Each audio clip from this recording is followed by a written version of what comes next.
Good afternoon, everyone. Welcome to Sheffield, to the town hall, and look at his turnout.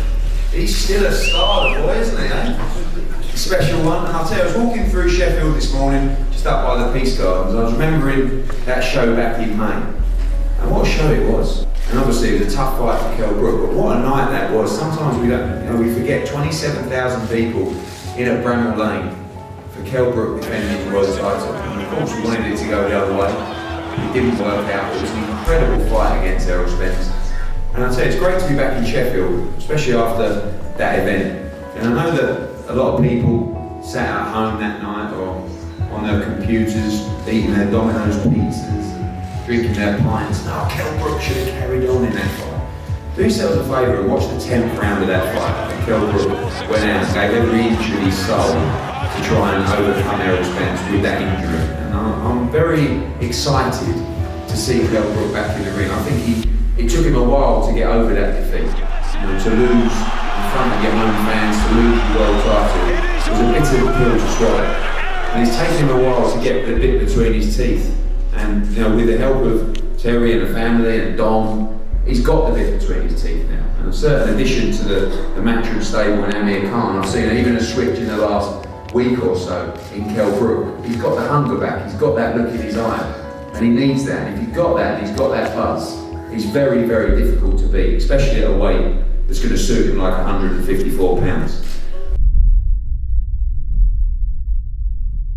Alright, TDX here with Jhonny Nelson down at the Kell Brook press conference. Man, how are you doing? I'm alright. It's nice to be back in Sheffield again. Last time Kell fought in Sheffield, the vibe was unbelievable. Good business for Sheffield as well. Sheffield United ground was packed out, the city was buzzing. It's a pity the result it was what it was, but you know what? Kell's back. He's back at light middleweight. Obviously, everybody's talking about the possibility of him fighting Amir Khan. He's probably strong in our Amir Khan side with Matchroom. Kell has to get through Rabchenko first, and we'll see what fighter Kell is when he gets in the ring with Rabchenko, because we'll see his desire, we'll see his strength, we'll see what the improvement is. I personally think it's not physical for him with Kell, and I think the motivation of fighting someone like Amir Khan is probably driving him on to really get through these fights.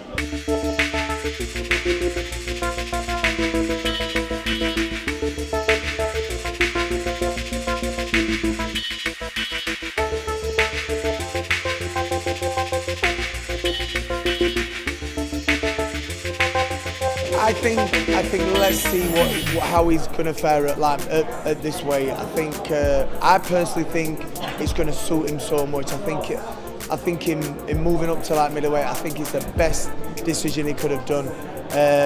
So let's see how he does in Rabchenko. I believe he'll beat Rabchenko, and let's see what the future brings. But obviously now, Khan's under the Matchroom banner at welterweight.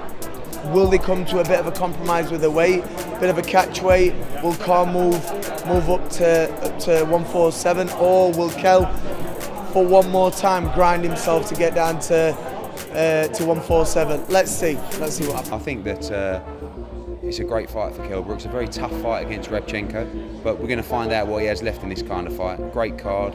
Gavin McDonnell against Gamal Yafai is a brilliant British fight. Teef Shafiq against Lee Appleyard. Dave Allen back to try and win the Commonwealth heavyweight title. Kid Galahad return on the card. So it's going to be an electric night, March the 3rd. Sometimes when boxers have had enough, they're not interested in anybody else, and you could see the spark back in his eye and the hunger kicking back in. He came back, went to Fort Ventura, and he stepped up another level again. And as you can see today, he looked in great shape 6 weeks out. I think he's got the bit between his teeth. It's a great card. Every fight on this card, what's listed on this billboard behind me, is a good fight. They're all 50-50 fights, and Kell's a 50-50 fight. So everybody's going to try and prove the point on that night to put on a show. It's going to be a great night, and I'm expecting Kell to come through a very, very tough fight and set himself up for 2018. What was that definitive thing that made you think, no, I'm not done yet? I think I know it was, because there's much more to come from me. I can't close the book on boxing without certain names being in there, the certain excitement of certain fights being made, and I still haven't had the performance what I know I've got in the locker. I need to give the fans that, so when it's all said and done, they've seen the very, very best of me. They haven't seen the best of me yet, so I want to get that out. That's why I want to put myself through it in training. And I think with the weight, it's going to be great for me to really perform in the ring.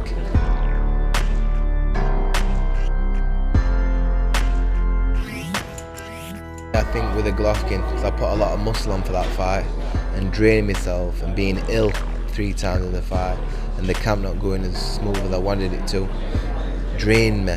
You know, I were great halfway through the fight, and just when the eye went, you know, my body was starting to fatigue as well. So, you know, that was the fight what finally caught with me. I'm very proud. You know, I'm just an S5 boy from Shirecliffe, and you know, I've gone over the world, won world title, defended it, being biggest fight in Golovkin, and for me to be on that pedestal and driving the young kids, you know, it's only great for me.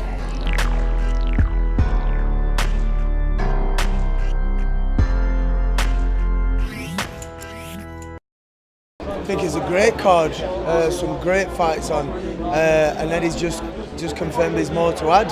So let's see who else is going to get added to the show. But it's great to have boxing back in Sheffield. I think you're going to see another animal in Kell Brook moving up to 147, so it'll be a totally different fight. Do you think Kell can still achieve world title success at this weight? Ask me that question after the boxes on the 3rd of March, and I'll tell you what Kell, and I'll be honest with you as well. And that's why I'm saying it's not physical with Kell. This is a mental thing. So I want to see how he performs officially as a light middle. And if he performs like he did, you know, when he boxed Golovkin, he looked powerful, he looked on point, he looked strong, and I thought, yes, that's you, Kell. That's the guy we know. That Kell, you know, put him in the mix to fight for world title, and I would put my house on him. Yeah.